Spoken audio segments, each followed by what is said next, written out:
Call from Texas. Call. Call from Texas. Call.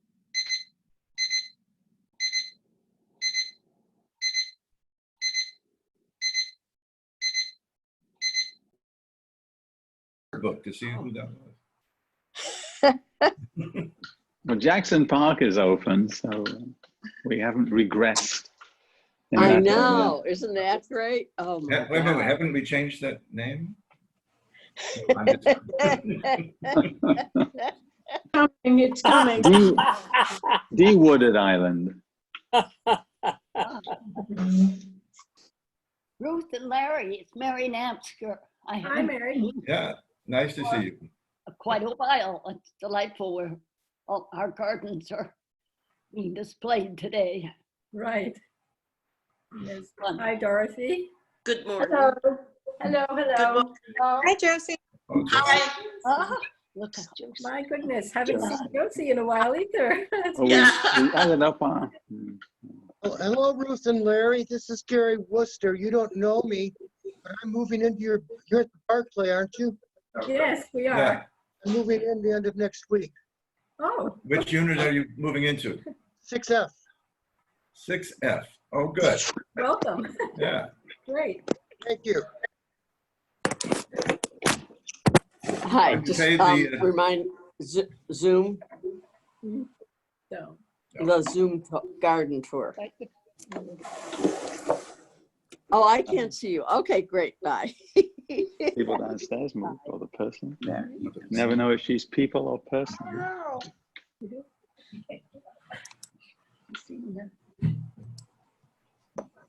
Ken just entered and Barbara Roy. is now Yeah. joining. Oh, it just went away. Now I'm back. It's not going to show. Oh, I know what I did. Oh, here's Mike. Okay. There. Dorothy and her cat. Yes, my cat likes to be part of all. He's really after the. Ruth and Larry, I told the early minion about this today, oh boy. but there weren't Minion. many people on it. Kathy just joined.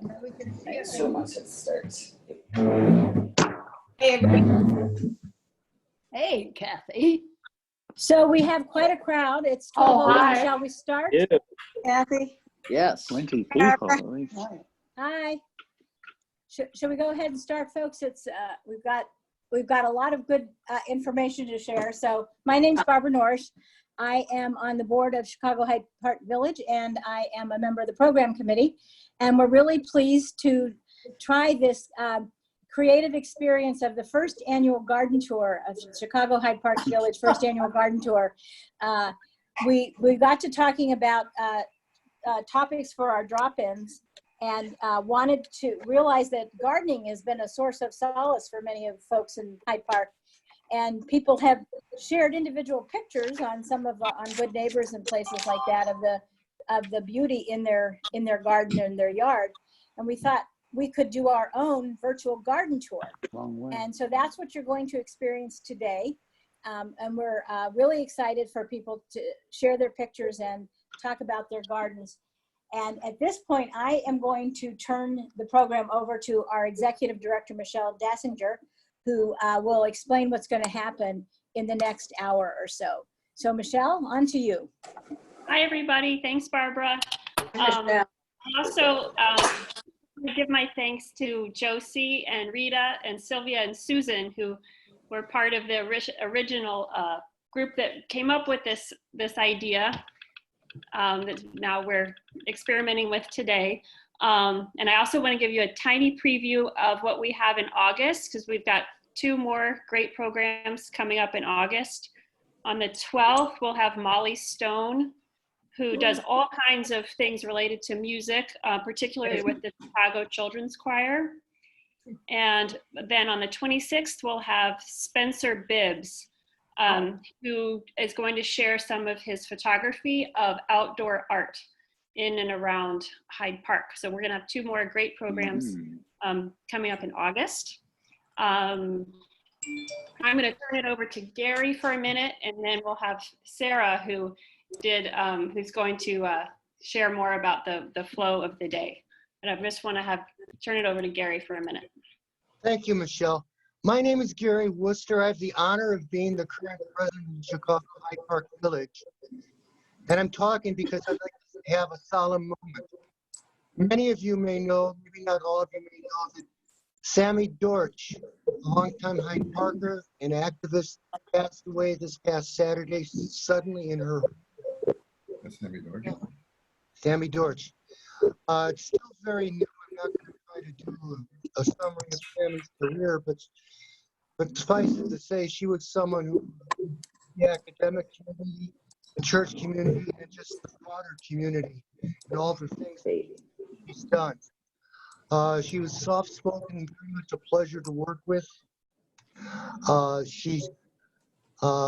For a time, she was on the board of the Chicago Hyde Park Village, and in fact was our first executive director as a volunteer. And she's involved in many things. I know Off the Pews has been a project she's been very busy with lately. One more thing, the Community Renewal Society does have a little obituary up on their website if you want more information. But I'd like to take a minute or so just of silence in honor of Sammy, who's added so much to our community.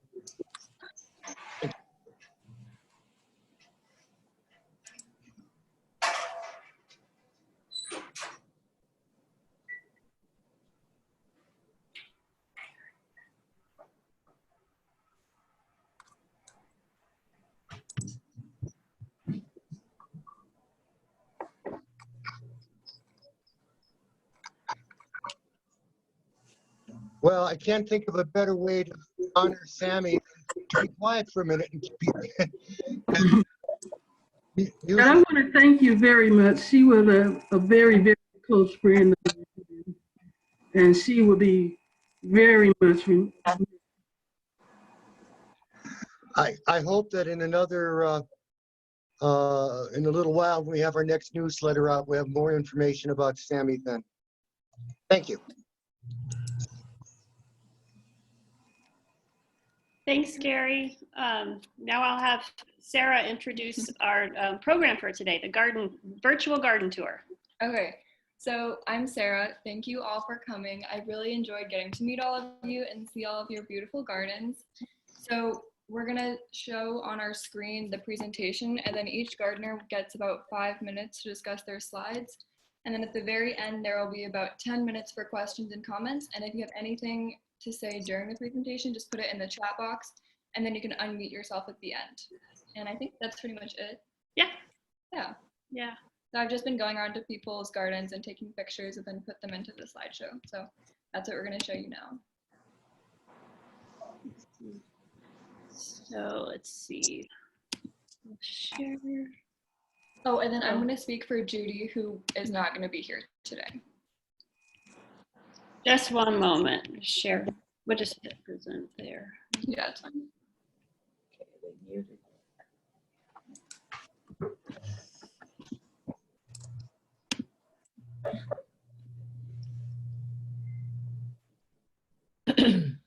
Okay, good. Okay, so welcome to the 2020 Summer Garden Tour. First off, we're going to have Caroline Magasese. Is she there? Yes, I'm here. Okay, perfect. Here's your first. Can you hear me?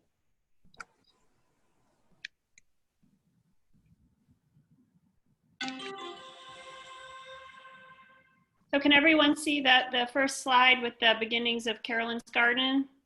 Yes. Yeah. Okay. No, I don't see it. Should I be doing something to bring it up? Oh, I see it now. I got it. Okay, great. Go ahead, Carolyn, tell us about your garden. Okay, this is when we bought the property. We were rehabbers and had lived in Pilsen, and this property is located in Armour Square, which is adjacent to Bridgeport. The second slide as you can see, it was a pretty much of a nothing yard. The second slide is what I had doodled around with for a couple of years before we actually found the pattern of the landscape pattern that we liked. So I drew it up rather elaborately. And if you go to the next slide, that is a bird's eye view of what I had drawn. And now you've got the koi pond. In any case, this is Halloween of last year. But if we go to the third slide, this one, this shows a bird's eye view of what we did from the drawing. And let me explain about the bricks. When we were living in Pilsen, a lot of the streets were being torn up. So my husband, being the conservative type of person he liked to scavenge stuff, we picked up all of the bricks in the yard here and in the front yard from the streets of Pilsen. So these are Chicago granite pavers. And it took us a few years to get all these bricks. The part of the, where the outline is of the fish pond and the planters, that is actually the rocks or stones from the foundation of a house that was next door to the left. And when they tore it down, the foundation was so close to our house at one point, they couldn't use a bulldozer. So my husband, along with a friend, pulled all of those stones out and again, reused them and used those to build our raised planters and fish pond, as you can tell from right here. So that is the beginnings of the yard. And I think that's probably 2003. And then we're jumping a little bit, but this is the koi pond that we have. And it's probably about 12 or 14 years old. There's a few fish in here that are butterfly koi. This is a shabunkin, but the other ones are all El Cheapo fish that we bought at PetSmart. I don't know if people know what a feeder fish is, but that's what people use to feed their pet Oscars. And the girl was very nice and let me pick out those with long tails. So you can see some of the fish vaguely have gorgeous tails. And the other thing about a koi pond in Chicago, or any fish pond, you don't have to take the fish out. You can leave them in all winter long, as you can see in the slide here of the winter scene.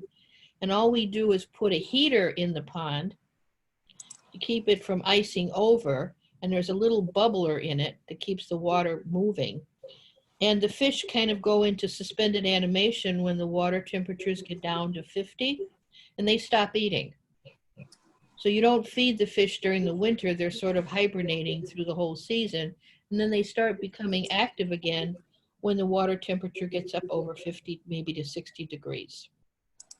So that's the koi pond. And my husband built this seating around it too. This is to the left. Well, let's go back to this slide. Again, the bird's eye view of the plants that are now in. And you can see the koi pond. You can see this is a Japanese maple. These are, I can't remember what those are, but they're shrubbery. I think the attraction here are these two items here, which are espaliered apple trees. And those are about 14 or 15 years old. And when we bought them, they were small. And now that they're filled out. And I trim them maybe about once a month within the range of size that I want. On the back wall is the garage, which has kind of a stucco finish on it. And those are climbing hydrangeas that are about 14 years old or so. And they started out just to be a couple of feet high, and now they're probably about 14 or 15 feet high. And you can see along the bottom, again, the planter that was used, that my husband built with the bricks from the foundation next door. Now on the left, on the right here, these are corkbark euonymus that again started out rather small, and they were supposed to be miniatures, and they're hardly miniatures now. And so what I did to keep them from overtaking the sidewalk is I just pruned them all through the bottom, so they're kind of a skeletal look, kind of an architectural look. And again, underneath are just astilbe and hostas because it's 100% shade. And then this part here, these are the front yard, again with pavers, and I think we need to move this over a little bit because you can't see, at least I can't see with the dock in the way. Can we move this a bit? If you press on the square at the very top of the image of the people, it'll shrink the size of the people, and so you can just look at the slides. That might help. Can't do that. Well, in any case, right here, this is the front yard, and there's a statue here of a cat that we picked up in Virginia. And again, pavers all through it and a stone bench. And one of the things, the reason for the pavers is I had a house in Woodlawn, not Woodlawn, in Kenwood before I married my second husband, and I really hated taking care of grass. So I said, if I were ever going to be doing a garden again, or any kind of a property, I wanted no grass whatsoever. So that's why the pavers. And unfortunately, I found the weeds still grow up between pavers. So you still have to bother with the weeds. And this again is the front yard with small hydrangeas here and some material. And over here, which you can't see too well, is something called a split leaf buckthorn. And they're kind of like a willowy thing and really very pretty. They've grown now to about 10 feet tall, and they make a kind of a windbreak. And I got those at the nursery on Lake Street called City Escape. And unfortunately, I didn't get a good picture of them because those really are great. Down here is a Liguleria, which is that great plant that's got the purple underleaf. And over to the right here is the same version, same plant, but a different variety. I think this is Catherine Crawford, and I don't know which this one is, what the name of that is. And here is spiderwort that I liked this version of because it's got the chartreuse leaves and the real bright blue leaves, bright blue flowers. And when I was a kid in South Side of Chicago, some of not this variety, but this plant was kind of growing wild in some of the vacant lots then. And we used to call it snotweed, and I have no idea why, but that's what the version of it was. I think that's about all of describing what was going on. Okay, thank you for sharing. Oh, pretty good. Oh. Whoops. Just a moment here.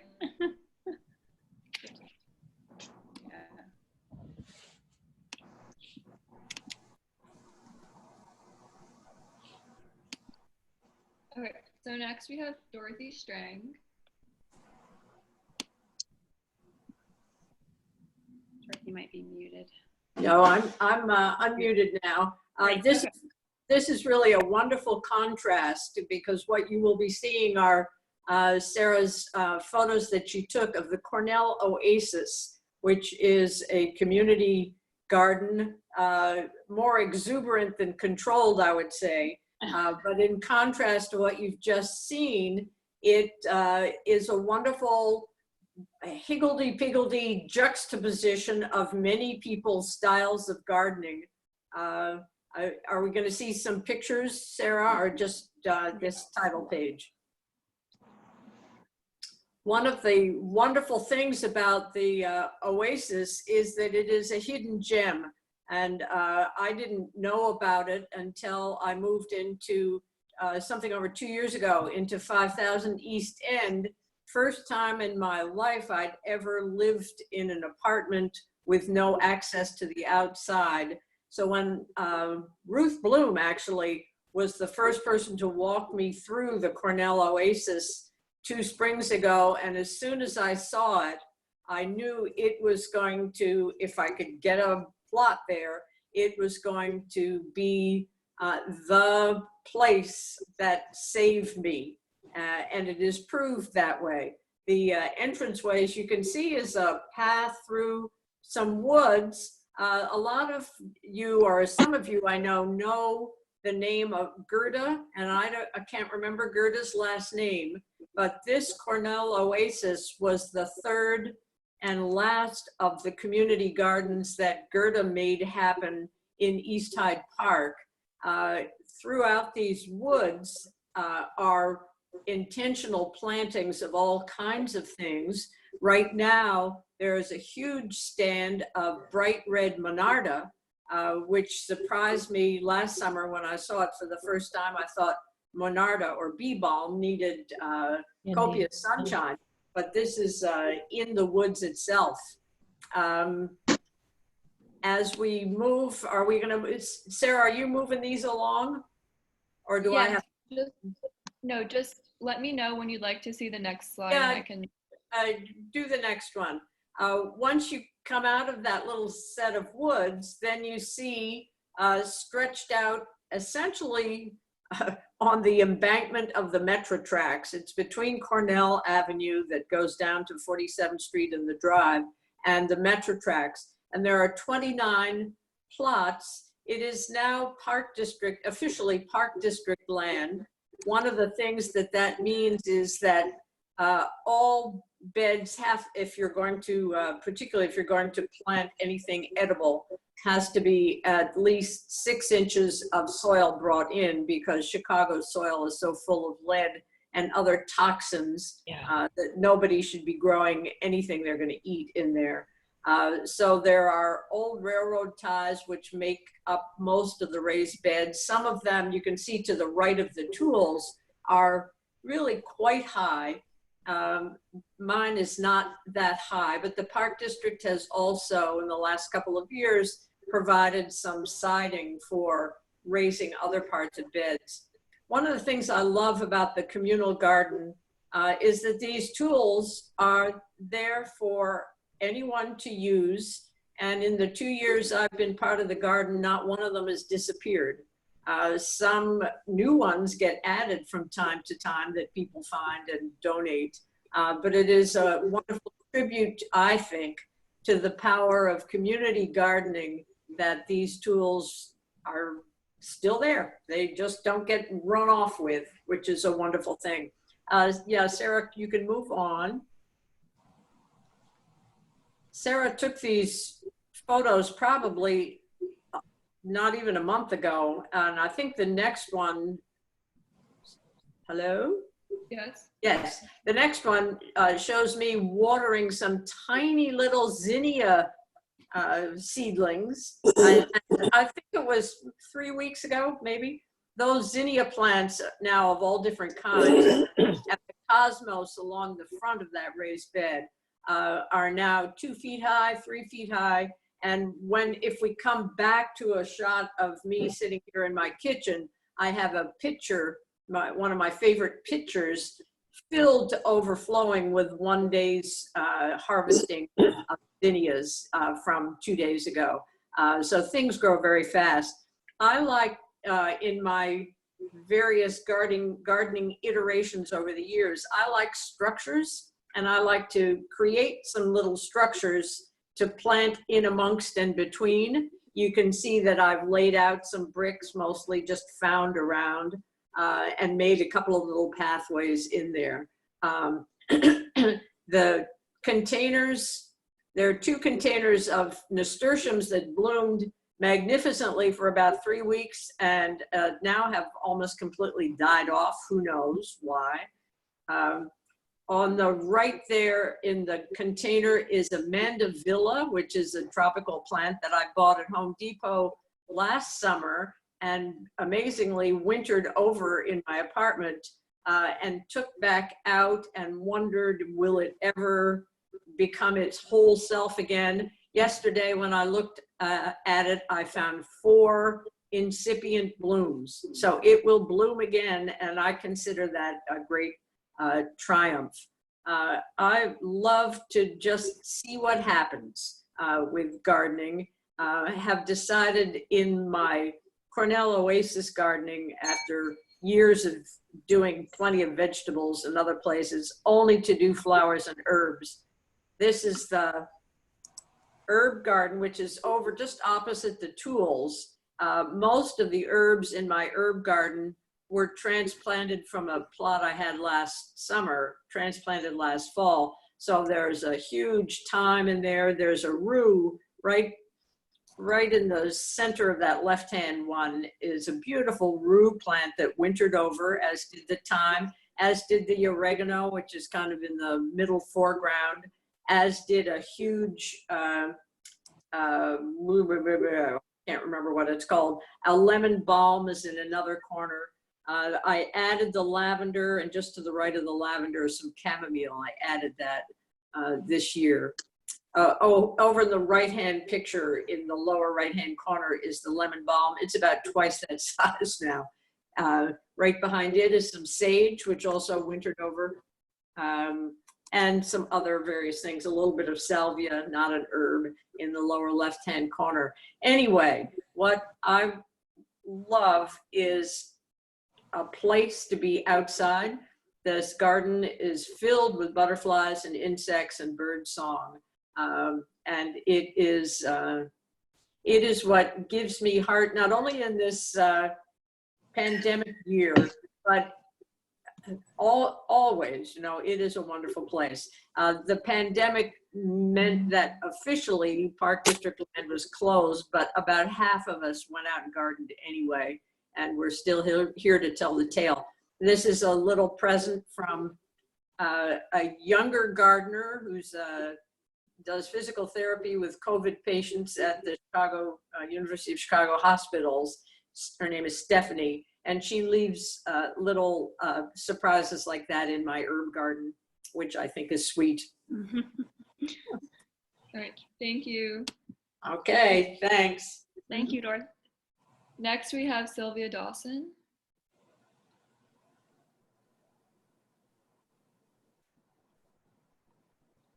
I think you might be muted.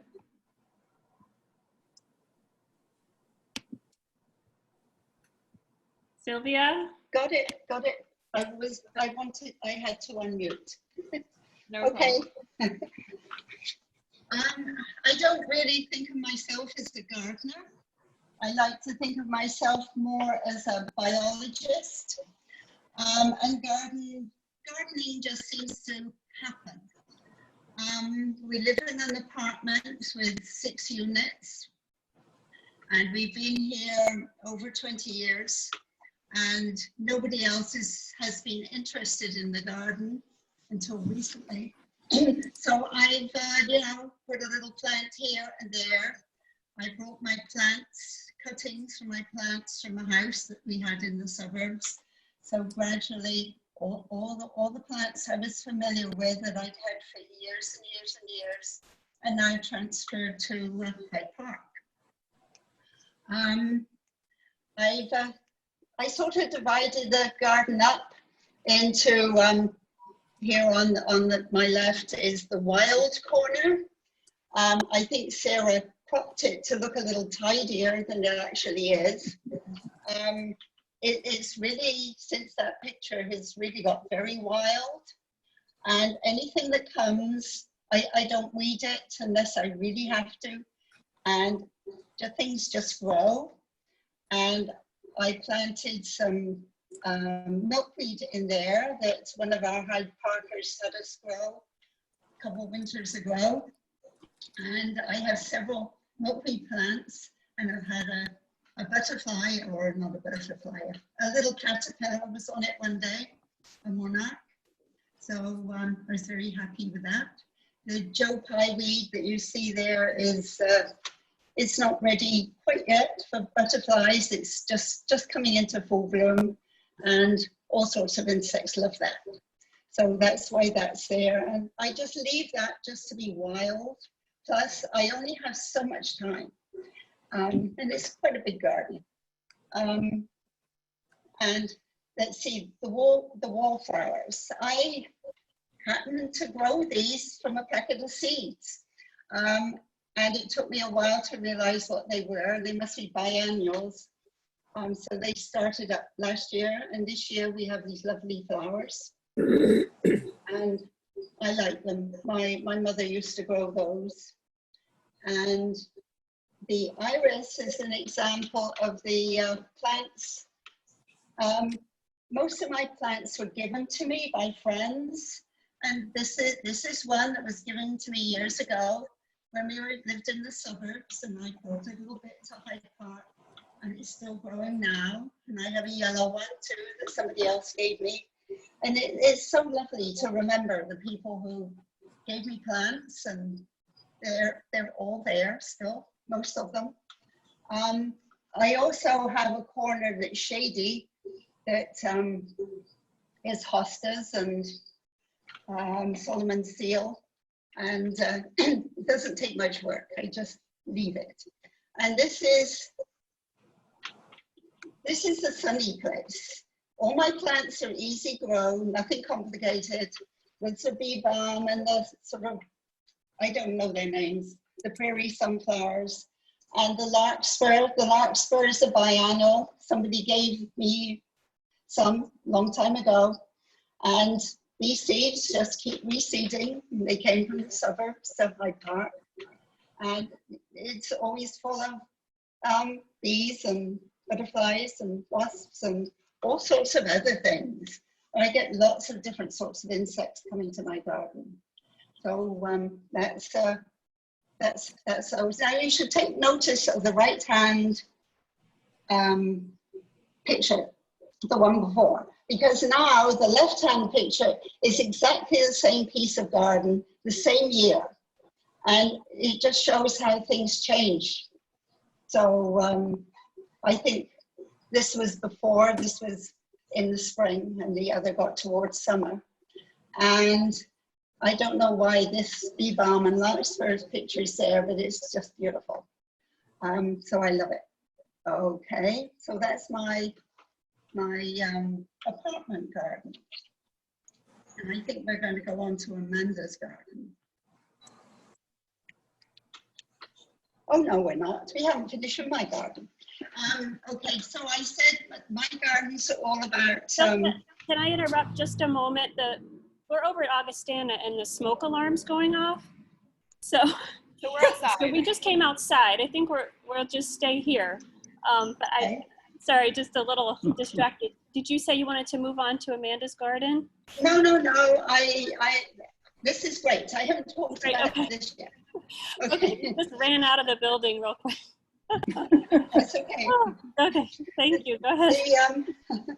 I said my garden's about birds and butterflies. The red spotted purple came and puddled around in a muddy place where the children played with water in the summer. And the buckeye was there. There's buckeyes around right now. This was a little later in the summer on the ageratum. And on the right-hand side, there's the hummingbird. He's sort of camouflage. You have to look for him. How a bright green bird with a bright red flower doesn't stand out so much. That's camouflage for you. And then on the left, we have this. He came this spring. The oriole came. It was a very rainy day. He's looking for a draggle. But he's looking at the hummingbird feeder like, I think there's something I might like in there. How do I get to it? We also had up a feeder with suet for the woodpeckers. And I had my husband put half an orange in there too, because I knew the orioles were around. And sure enough, they came and fed from the oranges, which was wonderful this spring. Okay, next one.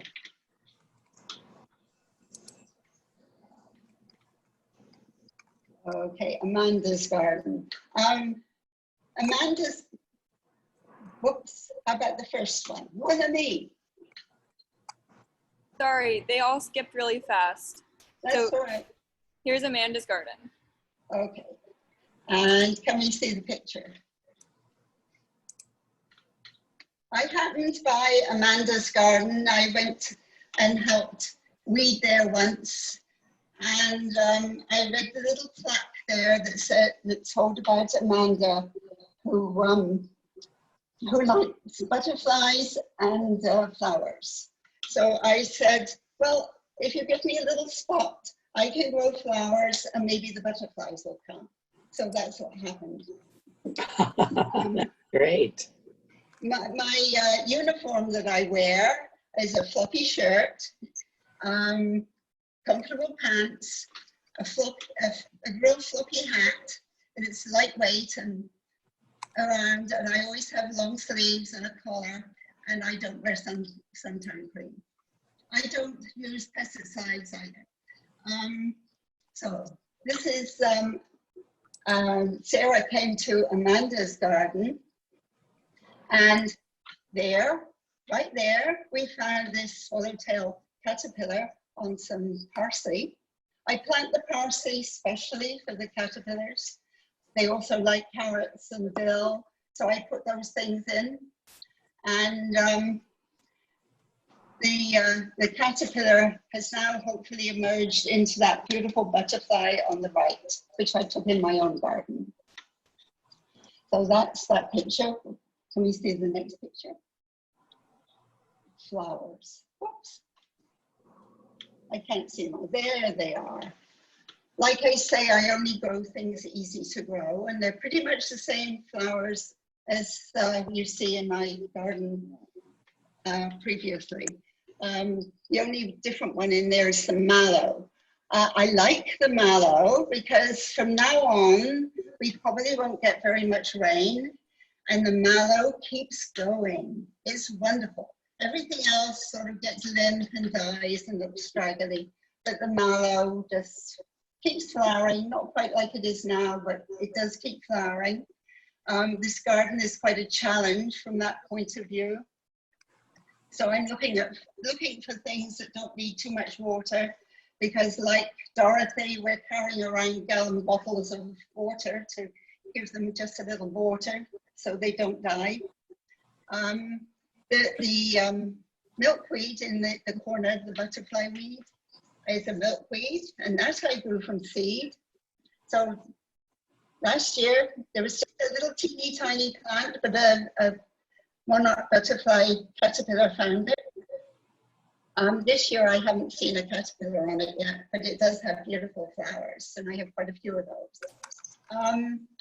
So Amanda's garden is sort of, well, it's like my other garden. It's wild, and and I only use this little bit. But here are some of these butterflies. This is a painted lady. I think one came when Sarah was visiting. So the underwing is very distinctive, and the other one looks like several other butterflies we see floating around. Like my husband always says, "Oh, it's a red admiral," and I said, "No, no, no, it's not a red admiral, but it has the white and the red, and it's." But when you see it from underneath, that's what it looks like, and they are on the coneflowers. So my garden is mostly about insects and butterflies and the birds. Thank you.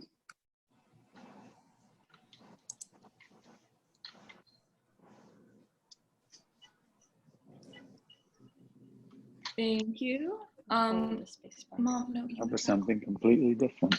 And now for something completely different. So now we have Gloria Needleman. Oh, what is her name?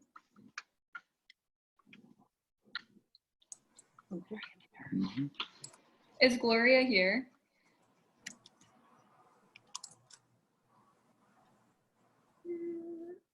Can you edit her name? She was. Gloria, Yeah. she's muted. Muted, okay. Okay. I just,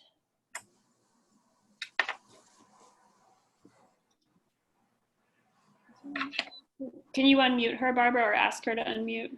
I did. She's on her iPhone? Is that the Gloria we're? Yeah, Oh, did I just hear you, Gloria? I think so. Oh, there she is. There you Okay. Hi, Gloria. She's still muted. Oh, ask to unmute. Oh. Am I okay now? Yes, we can hear you. Good. Okay. Well, you're in my inside garden, and it's because when we moved from a house where I had an outdoor garden, the idea of not having plants was awful. And so this keeps me from seeing 57th Street. It gives me a wonderful view, and everything blooms. I have an eastern exposure mostly. I have a south and a little bit of north, but the south does wonderful things. So all sorts of things bloom. And the fountain that you see in the front was what we replaced a sandbox. when our children got bigger and we lived in our house. And this little guy pees, and it's kind of fun. So I brought my kindergarten class from the lab school and told them that there was going to be a little boy peeing, and everyone just about died. I mean, it was just too much. Anyhow, things grow beautifully.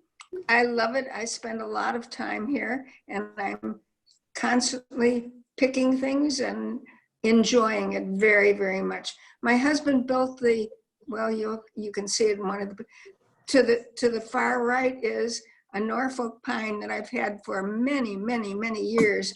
And it's just about as tall as my ceiling. And I'm not quite sure what we do when it gets a little taller. There's the ceiling that I have dried plants growing on, and I love it. I just love it. I don't know what else to tell you other than that it is a joy to have it in my house, to be able to take care of it. And the butterflies from Peru, some of them are falling down, but I was told that they wouldn't last, and I've had them for maybe 15 years. And there's my little boy with frogs. The whole thing is great, and I'm glad to share it. And anytime you're walking by the corner of 57th and Blackstone, ring the Needleman bell and you can come in and see it, except for the pandemic. And then if you have a mask on and you're healthy, you're welcome. That's anything else I can tell you about. Great, thank you. So next we have Judy Morgan, who is not going to be here, so I'll present her slides for her. So her garden is wild and an unorganized garden full of love. Okay, so she takes care of the front and back gardens for her building. I think she does it all by herself, which is really impressive because it's a beautiful space. And so these three pictures are on the left side of the garden that you see right when you're walking along the street. And then here we have lilies on the left side again. So there's the potted plants are more annuals, I think, and then the perennials are the rest, and she lets Mother Nature kind of like take control with those. So here are some potted flowers, and she said that the potted flowers are usually the brighter ones, and she replants them every year or changes them out. And then, she also sent me a quote to say. So she said, "Kids of all ages tell me how they love walking by it and admiring the garden. Gardening is really therapeutic and brings out the best in people." And I think there's one more slide. Yeah, and so these are some close-ups of some of her flowers. And that's it for Judy. So next we're gonna have Ruth and Larry Bloom for the Triangle Garden.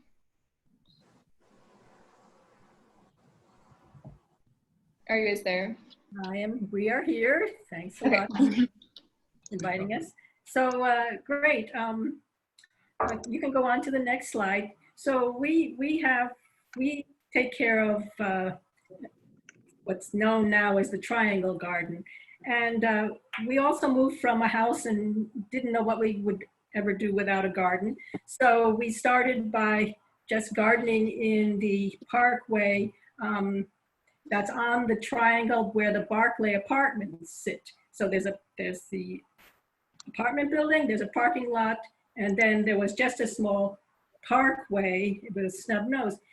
A few years after we moved in, which was about 20 years ago, the city decided to extend the sidewalks to form a point between Cornell and Cornell Drive, between Cornell Drive and East End. The idea being that this would be safer for pedestrians, and I think they accomplished that. One Saturday morning, or when we were out of town, the city arrived with trucks and started digging up our garden, and people from the building ran down and said, "You can't do this, you can't do this," and they saved some of the plants. They actually transplanted them to the Oasis garden to save them. And eventually the sidewalks were extended, and the new triangle now was filled with dirt. And then, of course, this was Alderman Tony Preckwinkle was alderman at the time. And after the garden was reconfigured, a call went out, did people want to take care of it? Did the community want to take care of it? And I didn't want to do that. except then after a while, I had pity on this poor patch of dirt, and we went ahead and did it again. We brought back the plants from the oasis, and we also, Tony Preckwinkle arranged for hundreds of red and yellow tulips to be planted there, which come up in the spring. The other wonderful thing in the spring, which we don't have a picture of, are the lilac trees that are there. And those were started by sticks that Larry broke off from the two beautiful lilacs in the Oasis Gardens, put in the ground, and lo and behold, 15 years later, we have these gorgeous lilac trees basically blooming every spring. Here you will see a selection of what was blooming. Some pictures Sarah took, some pictures we provided, not from this year necessarily, but previous years. There's some prairie rose mallow that if it came up, we left it. This is some Dusty Miller. Here's a variety. The roses didn't do so well this year. This is a picture from this year, and they got a lot of powdery mold, I think. Here's a peony, a gazania from a couple of years ago, tulips, better roses, and more peonies. Our peony bushes actually came from Larry's parents' home in Highland Park. When they moved to Hyde Park, they brought their peonies with them. Everything's got providence. A lot of things please, next slide. A lot of the things that we've gotten, you can go to the next slide, Sarah, please. A lot of the things that we have, like this spirea on the right, came from the garden fair. We always especially look for the shrubs at the garden fair. Here we've got some hybrid lilies, don't know where they came from. Daisies from Sylvia Mann's garden. And here we have a sulfur butterfly on a sunflower. Sunflowers are wild. The sunflowers are wild. So, okay, next slide, please. Okay, they just take a second to load, so. Okay, I will be more patient. Okay, so here we've got some poppies and daffodils. Larry's sister in New York sent us some poppy seeds. So we have pink poppies and red poppies and daffodils, again from the garden fair, the bulb and mum fair. Next slide, please. Oh, I think this is the end of the slides. I thought there was one more. Oh, I guess so. Okay, that's fine. So we've recently planted 2 apple trees. These apple trees were part of a program that KAMIZ Israel has with regard to gardening, community gardening, and there were some trees left over at the end of the season without a home, and so we now have 2 apple trees. One is doing well with some apples and the other one not so well this year. Anyone with advice on how to deal with pests on apple trees can let us know and help us out. Thanks a lot. We really enjoy gardening, and we do get help from some of the folks at the Barclay and from the support from the Barclay Association. And just one thing to add, which is what we found out is that people from buildings surrounding the triangle see the garden much more than we do. We don't have a window that looks out on it, but lots of folks who live at the Newport tell us that they look out their window to look down on the garden. So we're very pleased with that. Thank you. So next we have Mary. Are you there?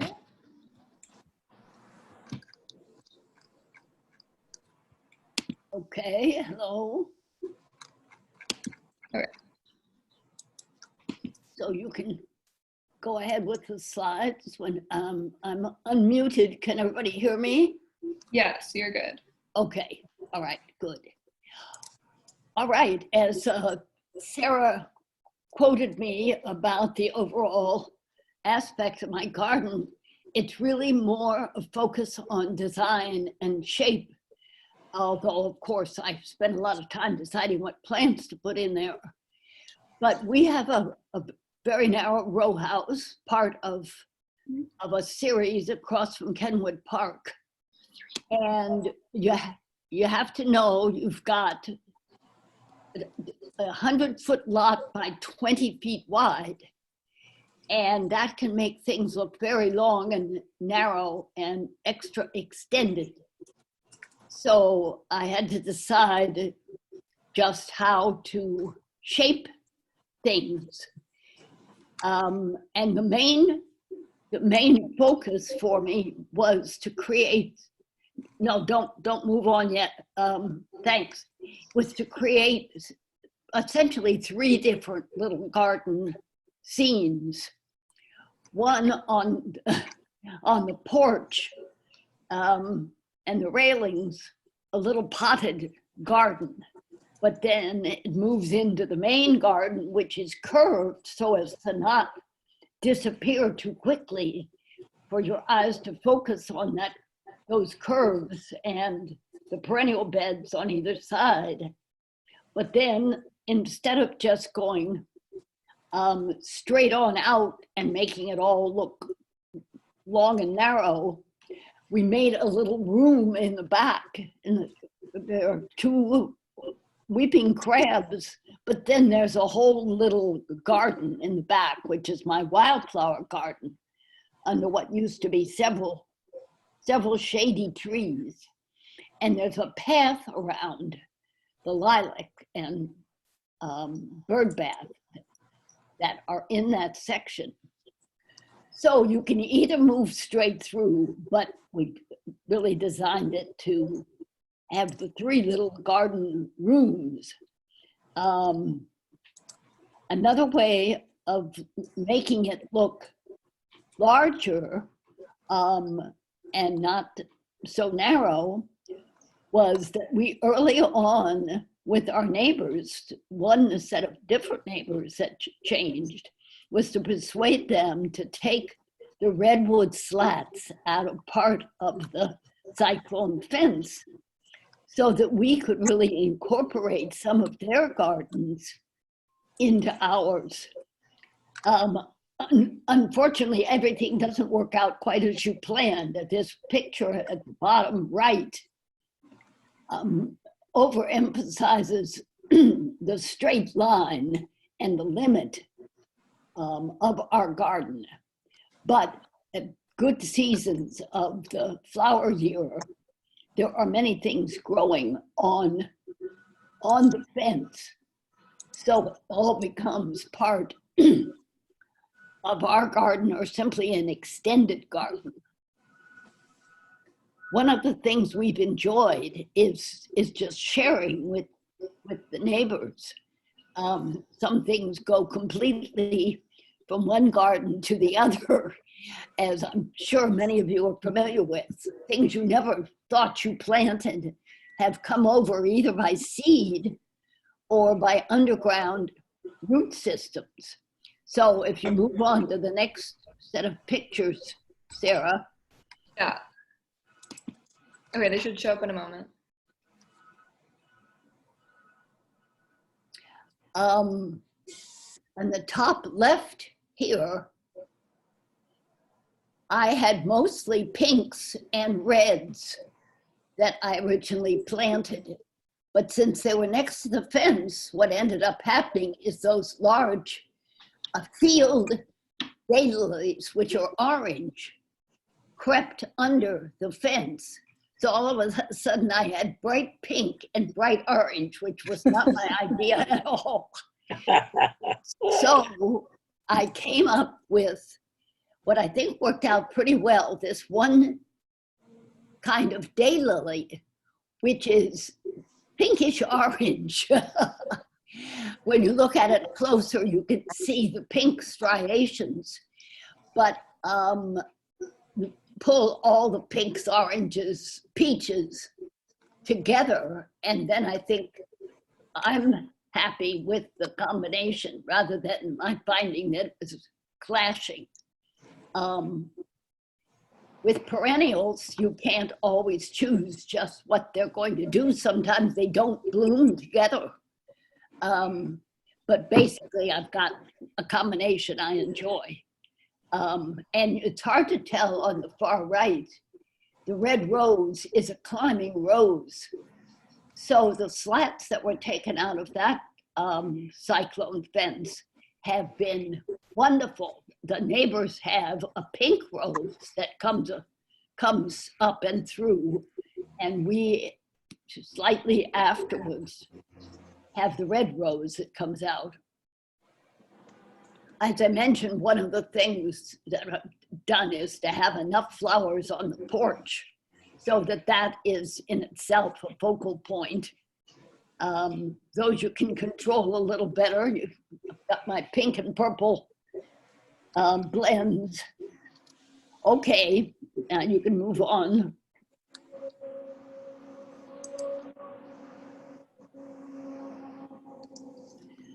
All right, Sarah did a beautiful job with some of these close-ups. And the things she decided to take, I was just delighted. One of the things I wanted to mention here was that you can incorporate height too, of course, in your garden by doing trees and shrubs, and by acknowledging that you have utility wires behind you. And various other structures. And what are you going to do with them? Well, I definitely didn't want a horizontal and vertical garden only. Many curves seemed appropriate to bring the garden closer to your view, but you need to take into account that you've got some especially verticality.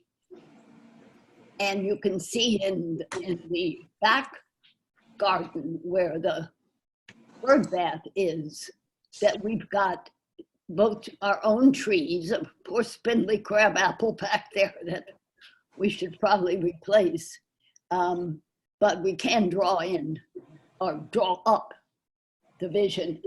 And because we're all urban, we have a number of things like our neighbor's camper in their backyard.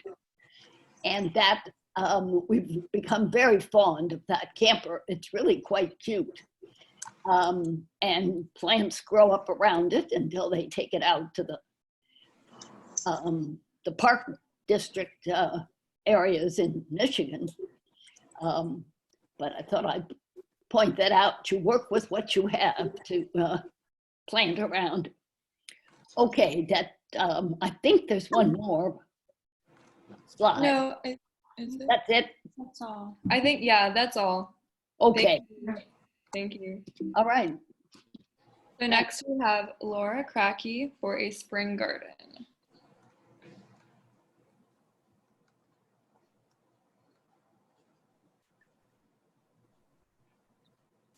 Maybe she's muted.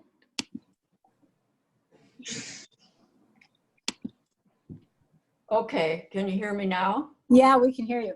Perfect. Okay.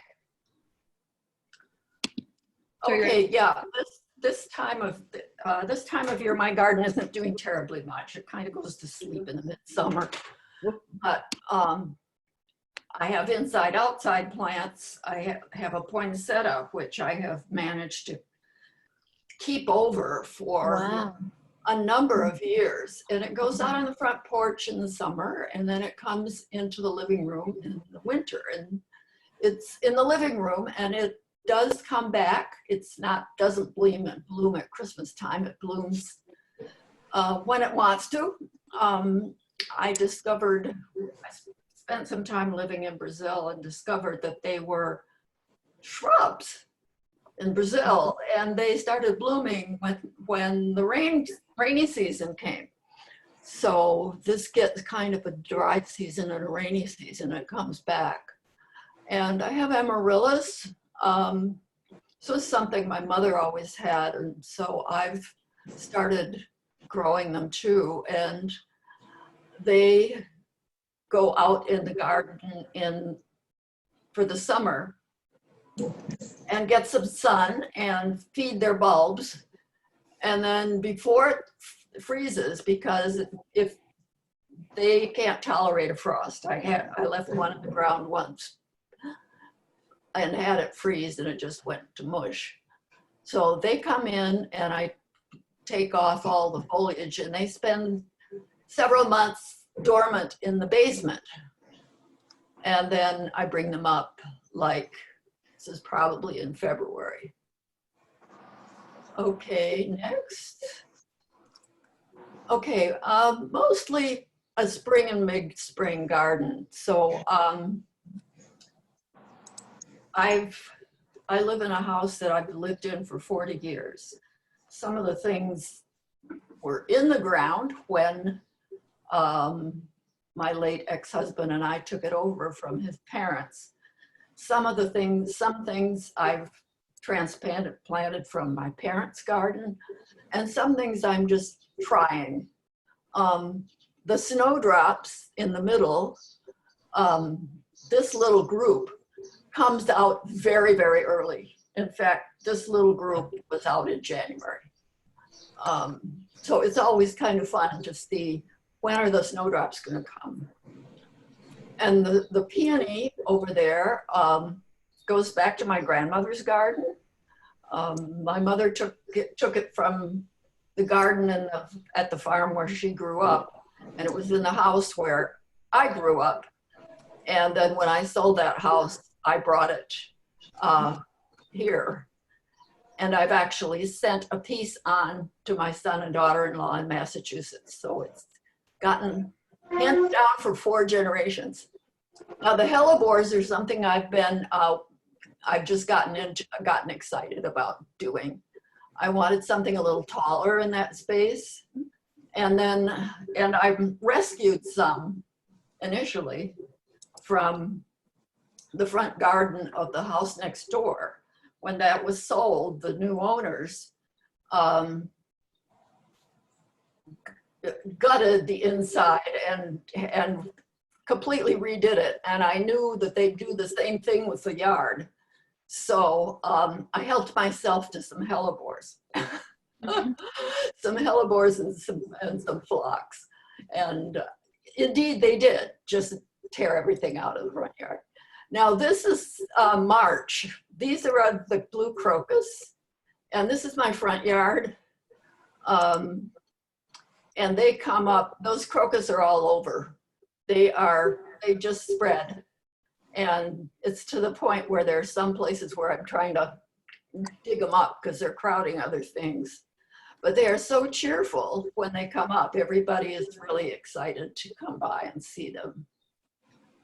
They were in the ground when we took over the house, and I just moved them around.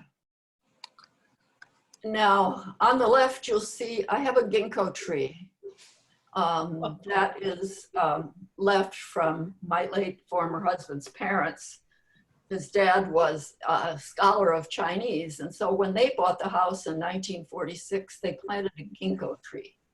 Well, now the ginkgo tree is quite large and elegant, but it has roots that are very close to the surface, which means the front yard, I'm going heavily into ground cover. But in the middle one shows where the hellebores are, and the one on the right is some different leaves of different colors in coral bells. Okay, next. It should be there in a moment. Is this it? Okay. Yeah, here's a look, and then at the corner, in the middle, at the top is a rambling rose, which also came with the house. And next, where am I? And then I've got my fruit and vegetables on the left. Vegetables get grown in containers, and I have these raspberries in the backyard. The center is these are some reblooming daylilies that I put in for there. And then the one on the right is Corydalus, which is marvelous for shade. It just goes crazy, and it will grow just about anywhere where there's shade.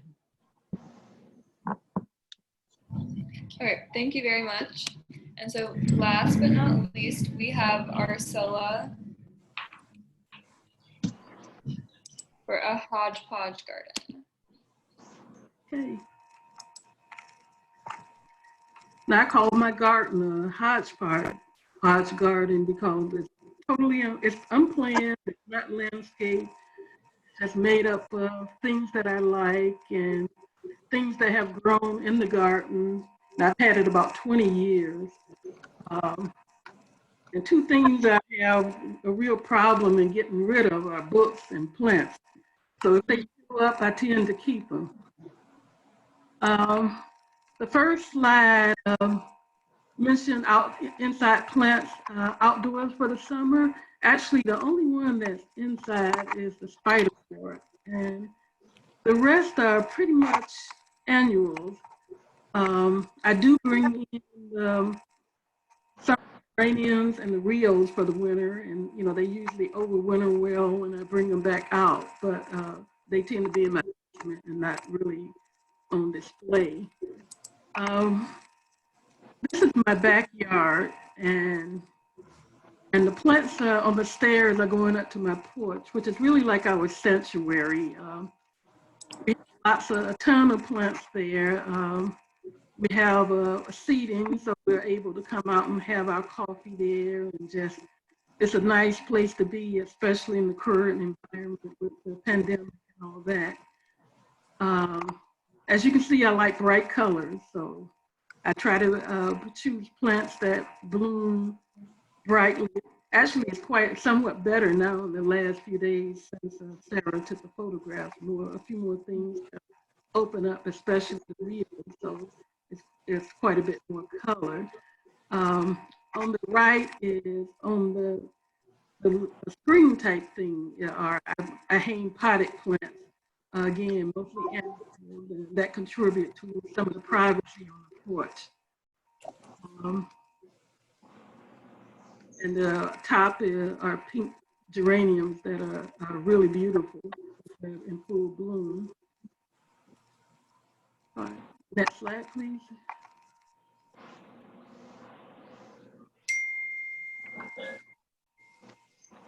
Okay, again, this is my backyard, and in the back, you can sort of see where the porch is. The first one shows the wisteria, and there's another vine on the other side, but I don't know the name of that one. It was sort of destroyed a little bit this year when we did some repairs to the arbor. But on the right side of the arbor is our wisteria, which was really beautiful early in the spring, that nice blue flowers hanging. It didn't compare to the southern wisteria where you get these long trailing, but you know, it was much more than I thought we would get here in the north. The middle is our trumpet vine, which is 3 years old, just really starting to bloom well. Has nice big red orange flowers and sort of growing over the top where the porch is providing us a bit more shade. The right one is our Japanese maple. I bought that one from a nursery when it was very tiny, and surprisingly it took root, and it's grown I guess up to maybe about 6 feet tall in the last 10 years. Notice in the middle there seems to be sort of empty space in the tree. Don't know how that happened, and I occasionally think maybe I should trim it back and try to entice it to a better shape, but you know, I guess I'm pretty satisfied with it. So I noticed on the first slide there was a person, I'm sorry I forgot your name, who had a Japanese maple that she mentioned trimming, so maybe that might be some advice there. Next slide, please.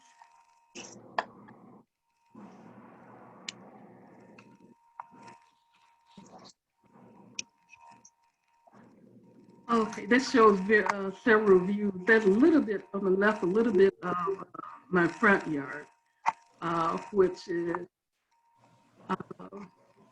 again, for me, the important thing is color, and it's pretty wild for a front yard in the neighborhood because the whole front was pretty much filled with flowers that bloom over time. You can see a little bit of the phlox that was just starting to come into bloom when Sarah took the photos. You know, they're now in full bloom now, and then we have there's pink ones and white ones, and it's a pretty nice display.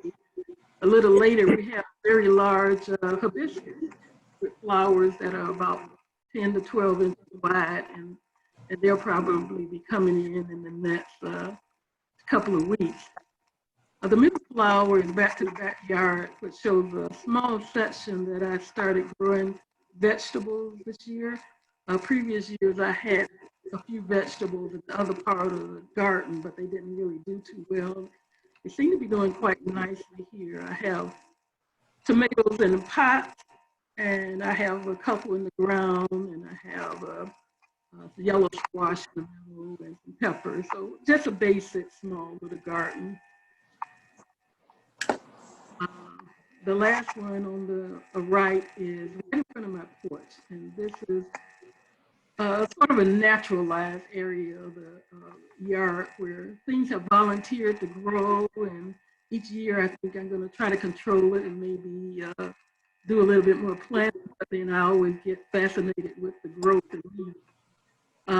There's fern and some wild ginger, some daylilies. They just showed up, and I know there was some in the front yard, so I'm assuming they blew over or whatever, but you know, it was sort of a nice addition. Next slide. This shows some of the color. The begonias at the top part of the screen on the porch where I have the hanging pots. The begonia at the bottom was destroyed with a recent storm. It fell over and broke in about 3 pieces. So it's pretty much finished for this year, but you know, it will grow back next year. So I'll put it someplace safe and let it regrow. Middle of the coleus, I also saw at Cityscape. Usually I like to either grow my own coleus or, you know, get very small plants, but I sort of fell in love with this one and bought it anyway, and it's doing really nicely. On the right at the top is another picture of the phlox in the front. The pink ones that were the only ones that were starting to bloom, and Sylvia was there. And the bottom is Black-Eyed Susan, Prairie Sun, that I bought from the Chicago Park District. They had a sale on the plants this year, since I guess they wasn't going to be able to put them out throughout the city this year. So they're very pleased with it. I have it in the front and I have it also in the back, and it's making a very nice display. That's all I have. Okay, well, thank you very much to everyone for coming and sharing their gardens. So now we have time, a little bit of time for questions or comments, and we'll stop sharing the screen and go back to the normal chat. How do you do it? So I would encourage all of you to look at your chat, click on your chat button. There's been some nice comments. You might want to see those, mostly thanking everybody for sharing. I would want to say, this is Barbara, this was phenomenal. I so enjoyed it. It was so great to hear about all of these creative people and the beautiful gardens they've created. I have a brown thumb. I don't have a green thumb. And so I'm in awe of all of our wonderful area gardeners. You guys are fantastic. You bring beauty to our neighborhood. I would like to add my thank you to everyone. This is so inspiring. Maybe I can even grow something. What's really special is to be able to ride around or walk around in our neighborhood, and you come upon somebody's garden. It's just there, and it makes you smile. And or even driving around, seeing the triangle garden. And I'd just like to add that I think this program today and the sharing that everybody has done of their beautiful gardens and their inspiration is a wonderful tribute to Sammy. She loved to grow things. She didn't have a big garden. She had pots around her. And I'm sure she's looking down at us and she's enjoying this. And we will have another program later on, tribute to Sammy, but I just wanted to mention to you, I think the juxtaposition of having this today is very nice. I thank you very much, everyone, for participating and sharing your gardens with us. I have to say, Terry and I are fortunate enough that we walk by the Triangle Garden almost every day or a couple times every day. And it's always such a treat to see what's growing there and see how things change over the course of the growing season. Again, it just adds a great peace and tranquility to this small area of Hyde Park. Our little girl loves to smell the flowers. Our Thank puppy. you. It's wonderful when people stop and thank us and tell us how they've been going around and watching things change, and it's great. Yeah, we enjoy it. Well, and you mentioned the trees that you have from the garden project at, what is it, KM Isaiah Israel? From the last year, was it? Because Sammy took part in that program last summer. She's another connection. I see. Yeah. Mary Nafsker, I was going to comment on your comment about the clashing of the colors. Yeah. And I thought, but that's nature. Nature doesn't plan colors, so it's just making it more like nature. Well, and Strang observed that, you see what happens, and that's great fun. Yeah. I love the comment about, though you may spend a lot of time planning your garden, things pop up either by seeds that are blown in or from your next door neighbor, or I think that's great. Yeah, nature wins out. The other thing is sometimes squirrels move bulbs. And I have one stretch of my garden, Mary, I never had any orange in my garden either. And then squirrels moved these bulbs from my neighbor's garden, and I had an introduction of orange bulbs, and it was kind of fun, Yes. And sometimes they eat what's in your garden too. That's true. Oh, yes. So we've actually talked about trying to make this an annual event. Who knows where we'll be next year this time with the pandemic. Hopefully we won't be totally confined, but even if things have opened up, this is such a great way to share gardens with more people. So we'll keep this in mind for next year as another program for the village. Yeah, let's thank Sarah again and Michelle. Sarah and Michelle, yeah. Beautiful job. Sarah, you're great. Thank you. Yeah. Technical putting them together too. Yes. Yeah, Sarah, it was so glad you helped us on this. The photographs are fantastic. I mean, the flowers are pretty, but the pictures of them and capturing the butterflies and birds was amazing. Oh, really bad. Sylvia actually took those and sent them to me. They were from earlier in the year, so she has the credit for all of those beautiful ones. But I took a lot of the others. Yeah. I have an attendance question. Arcela, what's your last name? Stahl. She's on mute, I think. It's Stahl. I have to remove it. I'm going to put you in your frame. Yeah, okay? stall. I'm sorry. Okay. Hello today. I'll be out for a little bit, If but, not, I can come back tomorrow. well, I'd like that bathroom back as soon as possible. Tomorrow we're going to have the water back on. We'll be back. Well, thank you everyone for joining today. Yes. Thank you, Certainly. Sarah, for all the work you've done. I know it was a big deal.